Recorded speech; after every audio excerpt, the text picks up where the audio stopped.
இன்னைக்கு நம்ம பண்ணுறது உளுந்து போண்டா. இதுக்கு வந்து உளுந்து ரா ரைஸ் 1 ஸ்பூன், 1 டம்ளர் உளுந்துக்கு, நார்மல் டம்ளர் உளுந்துக்கு 1 ஸ்பூன் பச்சரிசி ஊற வச்சுட்டு நல்லா நைஸாக 2 மணி நேரம் ஊறி இருக்கு. இப்போ எடுத்து உப்பு போட்டு அரைச்சிட்டு உப்பு போட்டு கேரட் துருவல், பொடியாக நறுக்கின வெங்காயம், கொத்தமல்லி, கருவேப்பிலை போட்டிருக்கிறோம்.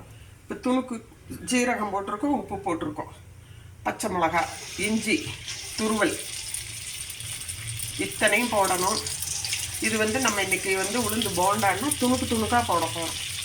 காமிக்கிற மாதிரி இது போல் போட்டிங்கன்னா புஷு புஷுன்னு வருவாங்க மேலே உப்பிக்கிட்டு.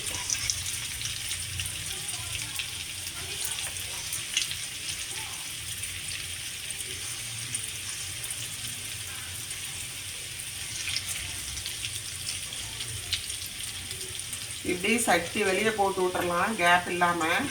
ஆனால் ஒன்றோட ஒன்று ஒட்டாமல் வருவாங்க. வேகிறதுக்கு டைம் கொடுக்கணும், கிளறக்கூடாது.